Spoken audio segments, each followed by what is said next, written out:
لوگوں کی خدمت کر کے دنیا بھر میں پاکستان کی شناخت بننے والے سماجی رہنما عبدالستار ایدھی کی معاشرے میں اتنی عزت و تکریم تھی کہ ڈاکو اور لٹیرے بھی بعض اوقات انہیں پہچان کر چندہ دے دیتے اور ساتھ میں یہ درخواست بھی کرتے کہ ہمارے مرنے کے بعد کفن دفن کا انتظام بھی آپ ہی کیجیے گا۔ فلاحی کاموں کے حوالے سے عبدالستار ایدھی کی خدمات کا چرچا شہروں، دیہاتوں اور جنگلوں میں موجود ڈاکوؤں تک پھیل چکا تھا۔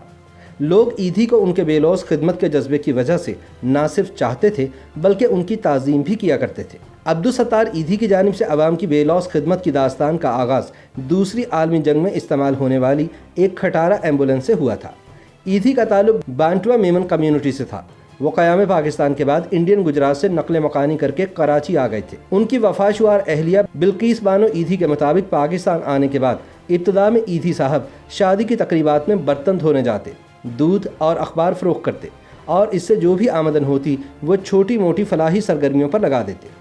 فلاحی کاموں سے ان کی وابستگی کو دیکھتے ہوئے جلد ہی انہیں چندہ بھی ملنا شروع ہو گیا تھا۔ کراچی آ کر ایدھی صاحب نے جو پہلا کام کیا وہ یہ تھا کہ انہوں نے میٹھا در کے علاقے میں ایک چھوٹے سے کمرے میں ڈسپینسری قائم کی، جہاں آس پاس کے علاقوں بالخصوص لیاری میں رہائش پذیر غریب افراد کو طبی سہولیات مفت فراہم کی جاتی تھی۔ بلقیس بانو ایدھی بتاتی ہیں کہ ایدھی صاحب نے سن 1954 یا 1956 میں سب سے پہلی ایمبولینس خریدی۔ سن 1957 میں جب چین سے ایشین فلو کی وبا دنیا بھر میں پھیلی تو عبدالستار ایدھی کو بڑے پیمانے پر فلاحی کام کرنے کا موقع ملا۔ بلقیس ایدھی کے بقول ان دنوں کراچی میں صحت کا نظام محدود تھا۔ جب فلو کی وبا آئی تو بہت لوگ مرنے لگے۔ ایدھی صاحب نے 4 پائیوں والا کیمپ لگایا۔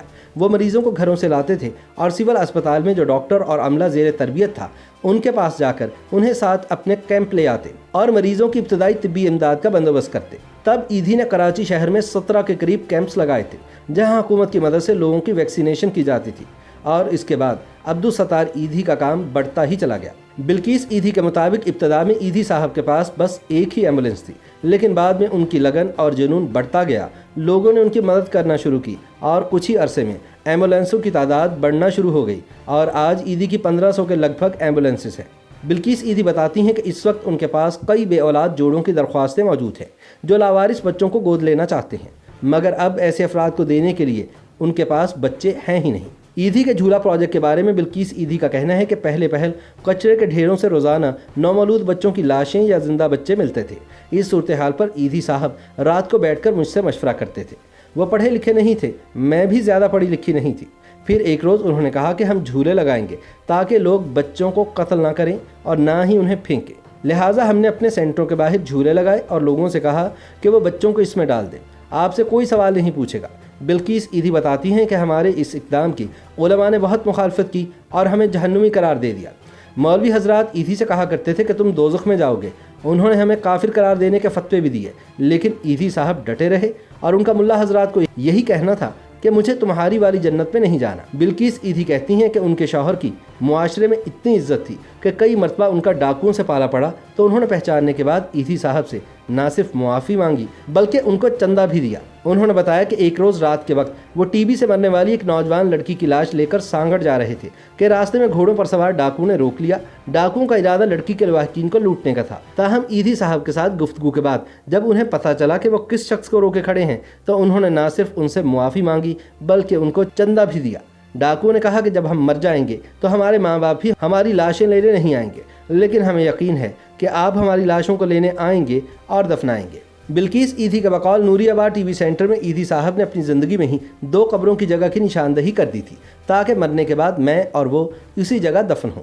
8 جولائی سن 2016 کو ایدھی صاحب کی اسی قبر میں تدفین کی گئی جو قبر انہوں نے اپنے لیے بنوائی تھی۔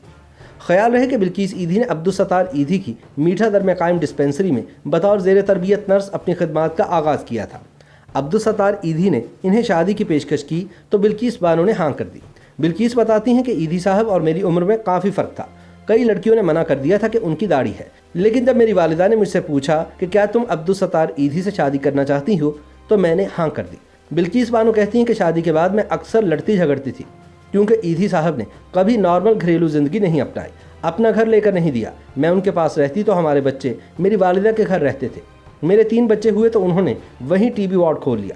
ڈاکٹرز نے کہا کہ آپ کے بچے چھوٹے ہیں، اب یہاں ٹی بی وارڈ کھل گیا ہے، آپ یہاں سے چلے جاؤ۔ تو ایدھی صاحب نے مجھے میری ماں کے پاس بھیج دیا۔ لیکن دلچسپ بات یہ ہے کہ بلقیس ایدھی آج بھی اسی ڈسپینسری کے ایک کمرے میں رہتی ہیں۔ اس 3 منزلہ عمارت میں فرسٹ فلور پر انتظامی دفتر اور مردوں کا دواخانہ ہے، دوسری منزل پر میٹرنٹی ہوم اور بلقیس ایدھی کا کمرہ، جبکہ تیسری منزل پر 5 سال تک کی عمر کے بچوں کے کمرے، کلاس روم اور کچن ہے۔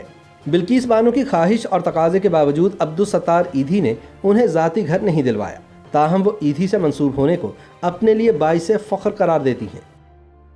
YouTube پر گوگلی نیوز دیکھنے کے لیے youtube.com کی سرچ بار میں googly news T V type کریں۔ گوگلی نیوز کے پیج پر سرخ رنگ کے سبسکرپشن والے بٹن پر کلک کرنا نہ بھولیے۔ YouTube پیج پر اپلوڈ ہونے والی ویڈیوز سے باخبر رہنے کے لیے بیل آئیکن پر کلک کیجیے۔ آپ کو ہر نئی ویڈیو کے بارے میں نوٹیفیکیشن موصول ہو جائے گا۔